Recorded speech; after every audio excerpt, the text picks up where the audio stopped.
Olá a todos, é um prazer estar aqui mais uma vez, desenvolvendo nesse dia um estudo a respeito da encarnação e da reencarnação, que é um tema que todos nós, de uma certa forma, temos uma fascinação por ele, porque até então o estudo da encarnação e da reencarnação, através da doutrina espírita, nos mostra o quanto ainda somos perenes no que diz respeito à nossa espiritualidade.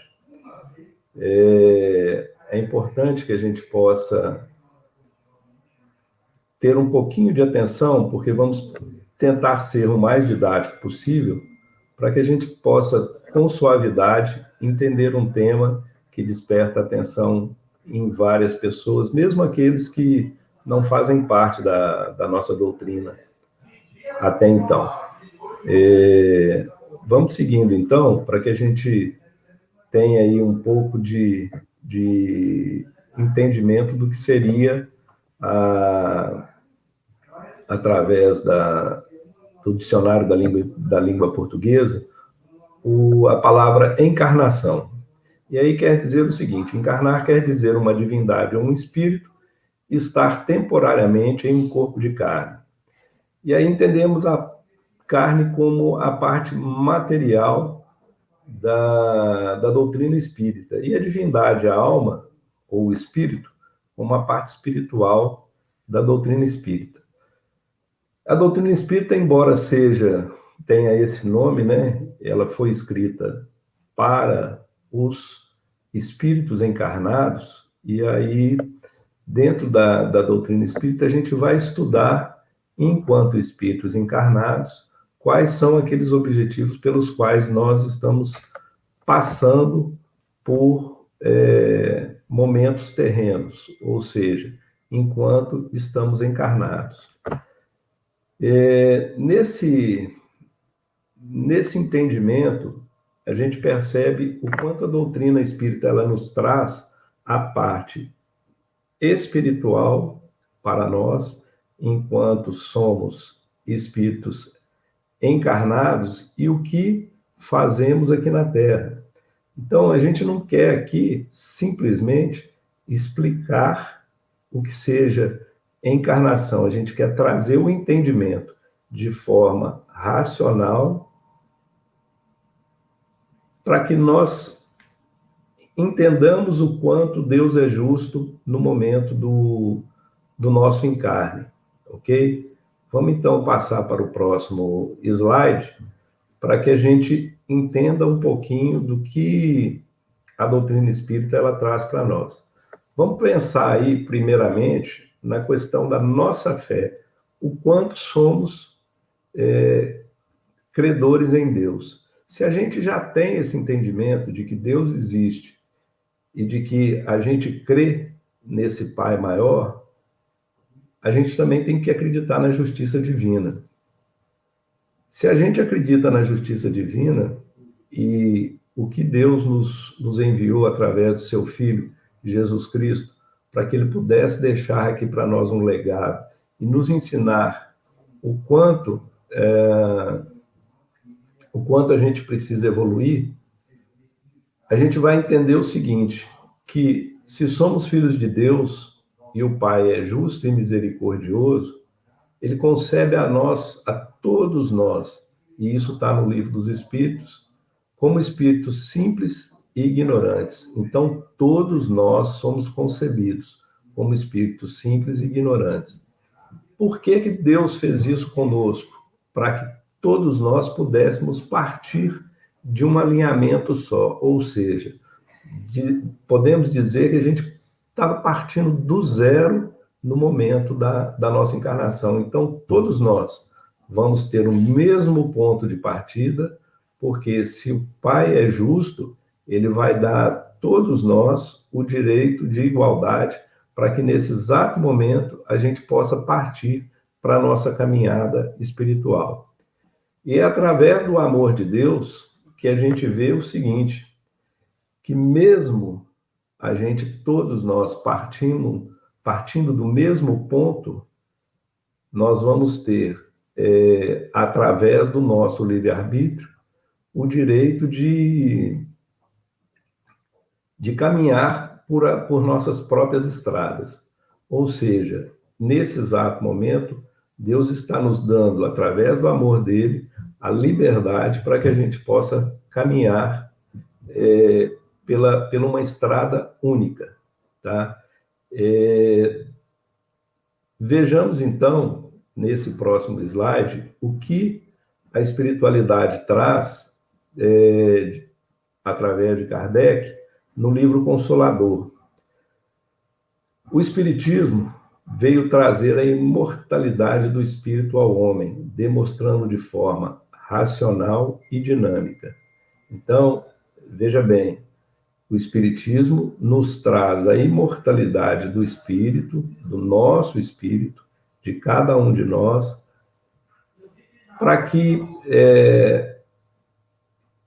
a gente tenha, de uma forma ou de outra, conscientização da imortalidade da alma, da imortalidade do espírito, e é nesse exato momento que a gente adentra na doutrina espírita verdadeiramente. É quando a gente tem o entendimento de que todos nós somos espíritos eternos e que estamos aqui enquanto encarnados nesse mundo para que a gente possa passar por provas e ainda assim caminharmos com a expectativa da nossa evolução. Vamos entender o seguinte, que sem a chancela da imortalidade da alma do espírito, não poderíamos evoluir no tema da doutrina espírita, porque ele é justamente o caminho maior para que a gente trilhe o nosso caminho aqui enquanto espíritos encarnados, ok? Vamos continuando o nosso estudo. A gente vai ver que para nos auxiliar no processo de evolução, no processo de crescimento, Deus nos concedeu o livre-arbítrio. Ou seja, nós, enquanto homens, temos a liberdade de pensar e a liberdade de agir. Essa liberdade é que faz com que cada um de nós cheguemos em tempos diferentes ao nosso objetivo. Porque, como somos individualidades e como somos espíritos, apesar de termos partido todos nós do mesmo caminho, do mesmo ponto de partida, nós vamos chegar ao nosso objetivo, que é estarmos mais próximos da perfeição, é estarmos mais próximos de Deus. É quando a doutrina espírita diz que todos nós estamos a caminho da luz, é porque justamente estamos em caminhada do nosso crescimento íntimo, do nosso crescimento moral, do nosso crescimento espiritual. E essa melhora que todos nós vamos passar por ela tem caminhos diferentes enquanto indivíduos diferentes. Por isso que a gente às vezes fala que cada um de nós se encontra num patamar evolutivo diferente. Esse patamar evolutivo é porque cada um de nós escolhe o caminho que lhe preferir, que lhe for mais preferível,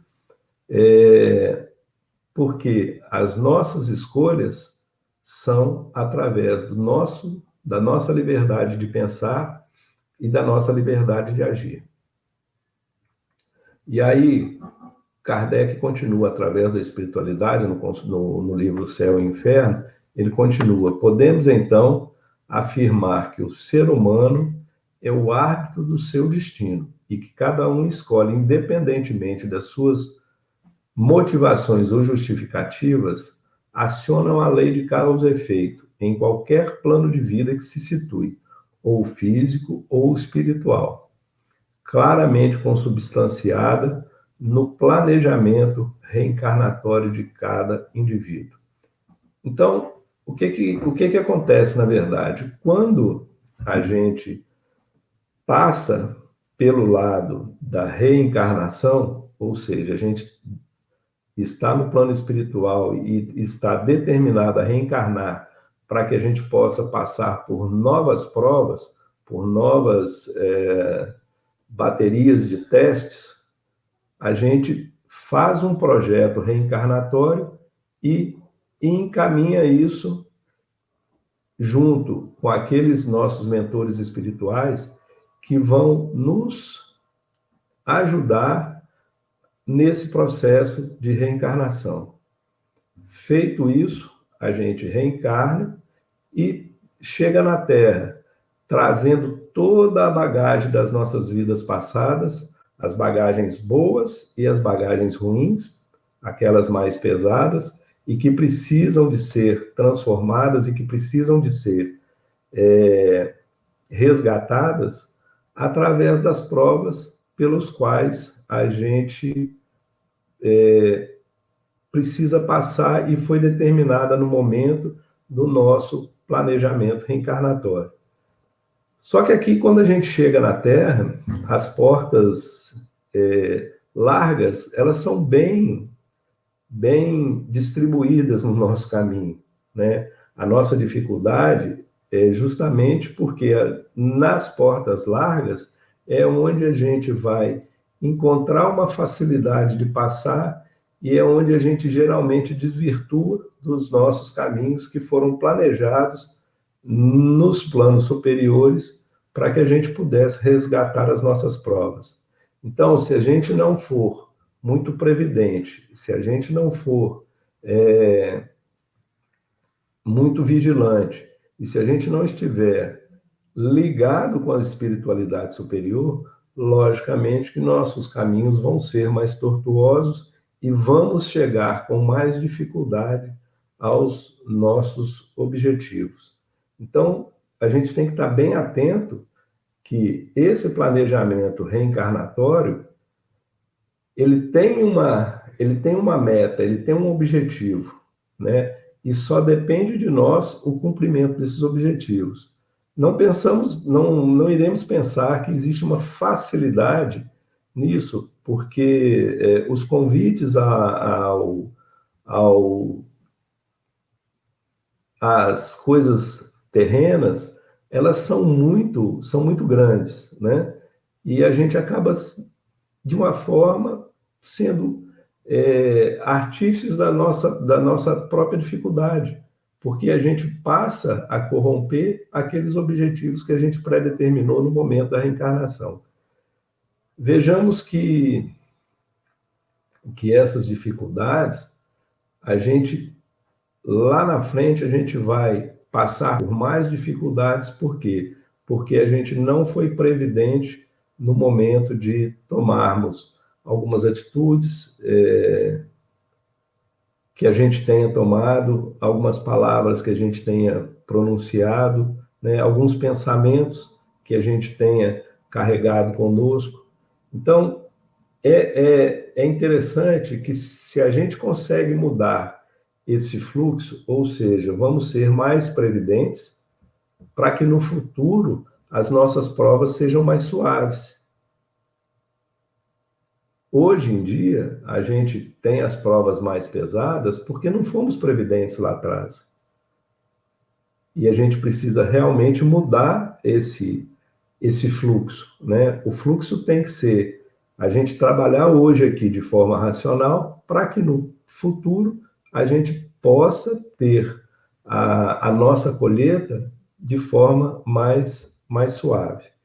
Mas para a gente dar continuidade nesse nosso entendimento, vamos passar para o slide seguinte, que a gente vai verificar agora a questão 76 do Livro dos Espíritos. Que definição se pode dar aos espíritos? Pergunta Kardec para a espiritualidade. E a espiritualidade responde a Kardec.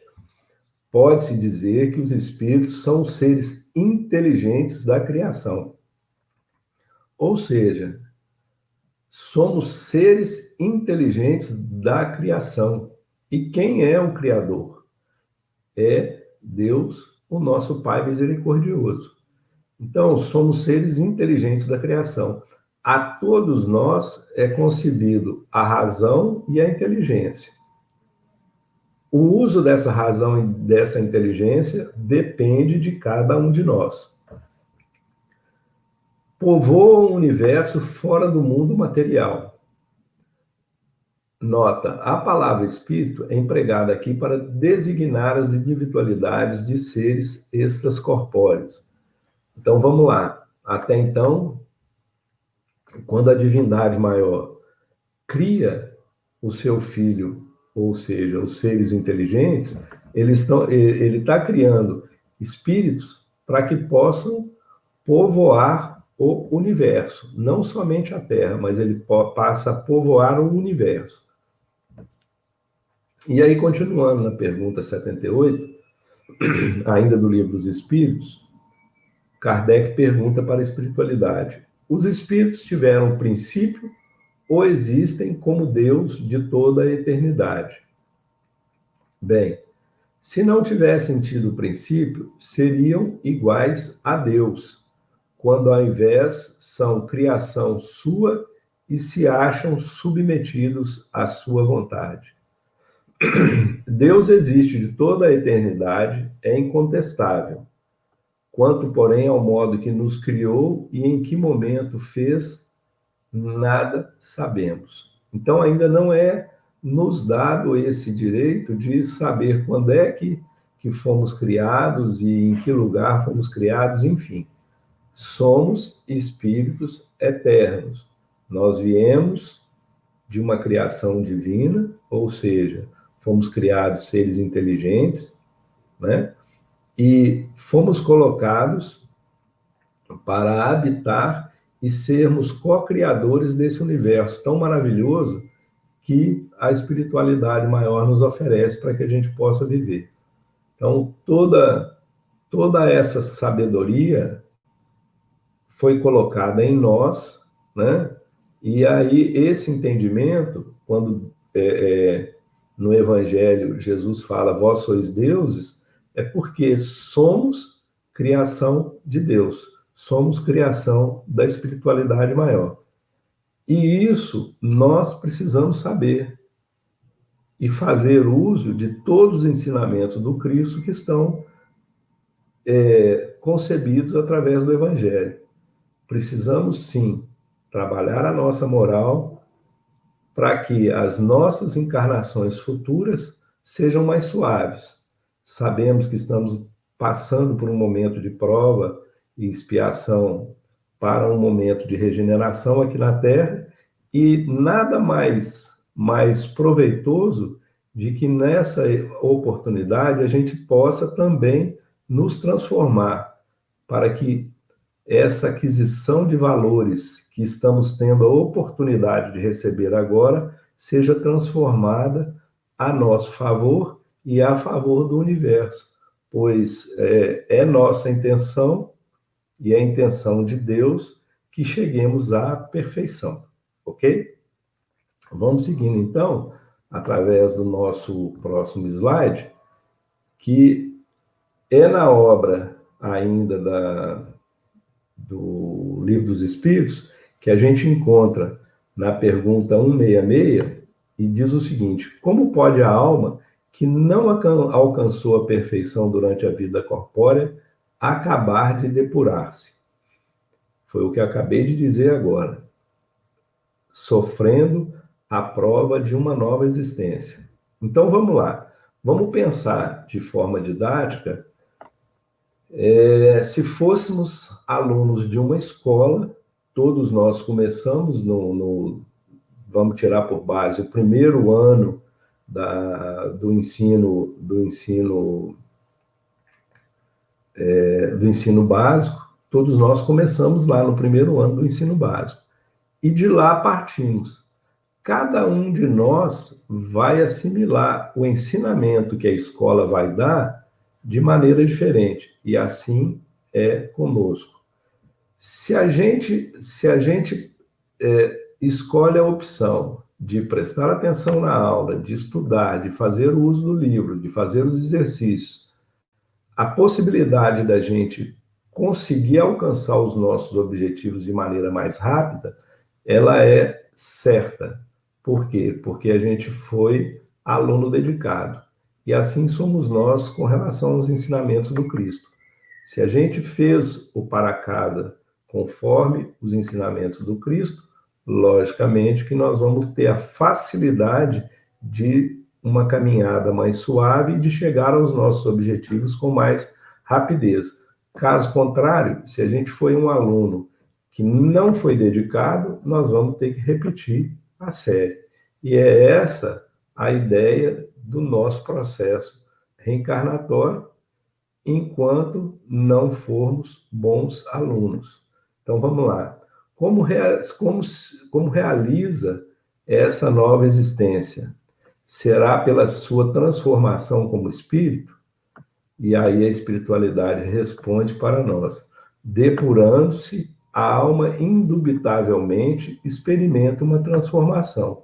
Mas para isso é necessária que lhe é a prova da vida corporal. Então, se a gente repetiu de ano, nós vamos ter que reencarnar. Por quê? Não só porque a gente foi mau aluno, é porque Deus é justo e misericordioso para com todos. Primeiro, a oportunidade de reaprender, a oportunidade de estar passando por uma nova prova para que a gente mostre a nossa recuperação, para que a gente mostre a nossa evolução moral. E esse é um processo justo, porque aquele companheiro, aquele espírito que ele foi mais estudioso, ele vai continuar a caminhada dele, ele não será necessário que ele repita de ano, não será necessário que ele reencarne, e ele vai estar evoluindo continuamente, como todos nós. A velocidade da nossa evolução depende única e exclusivamente, como foi dito lá por Kardec no Céu e Inferno, do nosso livre-arbítrio. O nosso livre-arbítrio é a liberdade que Deus deu para que a gente possa caminhar um caminho pré-determinado por nós. Por isso é que o planejamento reencarnatório ele é diferente para cada um, pois cada um já está num patamar evolutivo diferente, ok?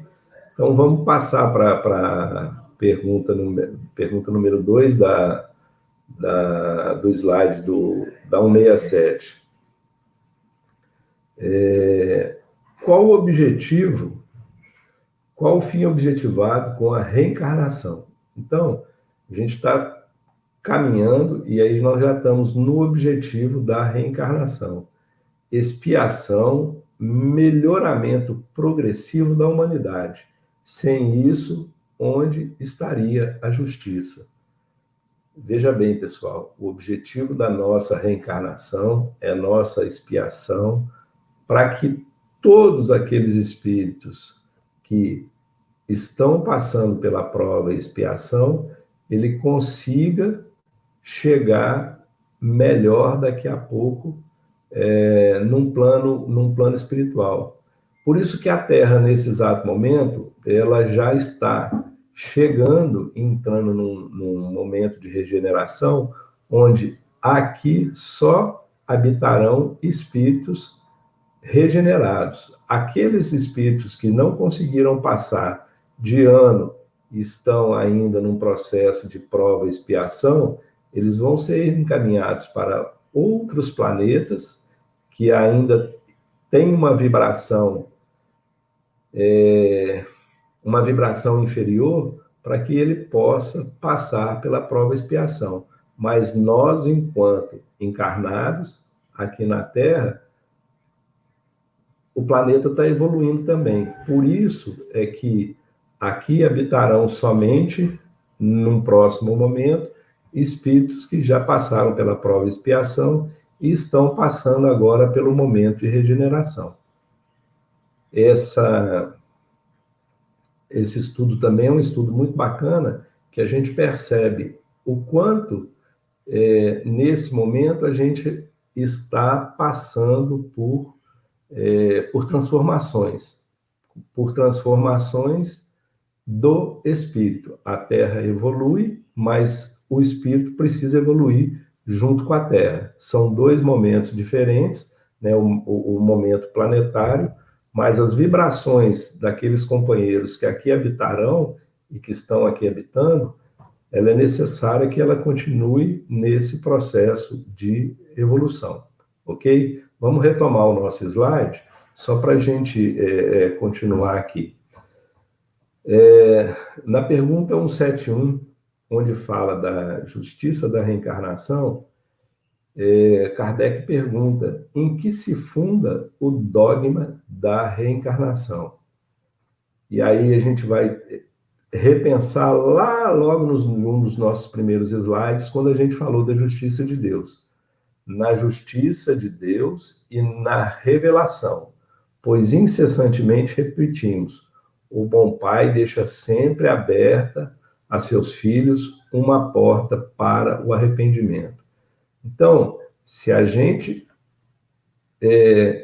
está predeterminado a arrepender da vida pelo qual a gente fez opção, pela porta larga pela qual a gente fez opção, e buscar a porta estreita, a gente já tem um bom caminho para as nossas mudanças. Se a gente pensa realmente na moral e nos valores do Cristo, que nos foram trazidos através do Evangelho segundo o Espiritismo, a gente tem a certeza de que todos nós temos a capacidade e a condição de evoluirmos. Só depende da forma como utilizamos o nosso livre-arbítrio. É muito bonito quando a gente consegue enxergar isso. Por quê? Porque a gente vê o quanto Deus é justo e perfeito para com todos nós. Só depende de nós a nossa evolução. E aí, no comentário dessa pergunta, tem um comentário de Kardec que ele diz o seguinte: uma vez que nos oferece o meio de resgatar nossos erros através de nossas provas. Então, assim, se erramos lá atrás, não quer dizer que somos obrigados a continuar errando. Nós podemos resgatar os nossos erros através das nossas provas, através do arrependimento, através do ensinamento do Cristo, através da nossa mudança de comportamento, através da nossa mudança de pensamento, né? Da forma como a gente expressa, né? Da nossa maledicência com relação aos pré-julgamentos. Precisamos sim dessa mudança. E isso só depende de nós, né? E Kardec ainda continua no comentário dele, dessa pergunta, ele fala que tem na doutrina da reencarnação uma esperança consoladora. Por que que existe uma esperança consoladora? É porque quando a gente se arrepende, você imagina se em algum instante da sua vida você desencarna, e aí quando você chegar no plano espiritual, que é geralmente o que acontece com todos nós, é que vamos repensar, né? Quando a gente vai olhar para trás, lá já fora do plano material, a gente olha para trás e vê o quanto a gente foi imperfeito e o quanto a gente perdeu tempo, quanta oportunidade de viver de uma forma mais cristã a gente perdeu, né? E tendo essa oportunidade novamente através da reencarnação de resgatar esses erros, de resgatar essas falhas, a gente vai buscar isso conosco. Então, pessoal, é necessário que a gente passe a se conscientizar de que a reencarnação é uma dádiva dada por Deus, é uma oportunidade dada por Deus, nosso Pai de misericórdia, para que a gente possa continuar a nossa caminhada. E realmente, nessa continuidade dessa caminhada, a gente corrigir os rumos que nós buscamos para as nossas vidas. Não é fácil, é difícil. Volto a dizer, as portas largas do nosso mundo terreno, elas são grandes, são fáceis, e esse convite à facilidade, às vezes, ele é doloroso. Mas, se a gente passa a se conscientizar de que podemos mudar e podemos ter o convite ao ensinamento do Cristo, por que não fazermos essa opção? Ok? Eu queria, mais uma vez, puxar o próximo slide para a gente estar chegando no nosso caminho final, né? E aí eu encontro no Evangelho segundo o Espiritismo a respeito da nossa necessidade da reencarnação. A nossa necessidade da reencarnação é um castigo, e isso está lá no capítulo 4, perdão, eu não fiz a menção, está no capítulo 4 do Evangelho segundo o Espiritismo, onde ele fala da necessidade da reencarnação. É um castigo a reencarnação e somente os espíritos culpados estão sujeitos a sofrê-las? Qualquer privilégio seria uma preferência, e toda preferência uma injustiça. Mas a encarnação para todos os espíritos é apenas um estado transitório. Então, veja bem, pessoal, a encarnação para todos os espíritos é apenas um estado transitório. A gente está no plano material, no plano físico, mas de forma transitória. É uma tarefa que Deus lhes impõe quando iniciam a vida, como primeira experiência do uso que farão do livre-arbítrio. Olha só, Deus nos dá o livre-arbítrio e nos coloca em nossa mão para que a gente possa trilhar o nosso caminho. Nós já falamos isso aqui algumas vezes, mas não custa reforçar que está no Evangelho segundo o Espiritismo. Os que desempenham com zelo essa tarefa transpõem rapidamente e menos penosamente os primeiros graus da iniciação e mais cedo gozam do fruto dos seus labores. Então, quanto mais cedo a gente consegue aceitar o convite de Deus para o ensinamento do Cristo, mais rápido a gente vai conseguir chegar no nosso objetivo. Os que, ao contrário, usam mal da liberdade que Deus lhe concede, retardam a sua marcha, e tal seja a obstinação que demonstram, podem prolongar indefinidamente a necessidade da reencarnação, e é quando se torna um castigo. Isso foi escrito pelo Espírito de São Luís em Paris em 1856. Veja bem, pessoal, é muito importante que a gente tenha esse entendimento. A reencarnação é uma oportunidade que Deus nos concede para que a gente possa corrigir as nossas falhas, corrigir as nossas imperfeições e possa, através da mudança do nosso comportamento, através do nosso aprendizado da moral do Cristo, que a gente possa se aproximar cada vez mais da perfeição. Então, que a gente tenha esse discernimento, que a gente possa se conscientizar desse objetivo e que nos nossos processos reencarnatórios a gente tenha um entendimento de que a nossa vida terrena é transitória, mas ela é extremamente necessária para que a gente possa conviver com aqueles pares, né? Com os nossos familiares, com os nossos companheiros de trabalho, com os nossos companheiros de caminhada, para resgatar aquelas dificuldades passadas. E que a gente tenha o entendimento de que se a gente consegue fazer isso hoje de maneira mais suave, de maneira onde a amorosidade ela esteja sempre presente diante dos nossos das nossas atitudes, que a gente vai ter a certeza que Deus, através da sua infinita misericórdia, ele continuará a nos abençoar, ele vai nos facilitar, ele vai facilitar através das nossas novas atitudes, novas condições reencarnatórias futuras.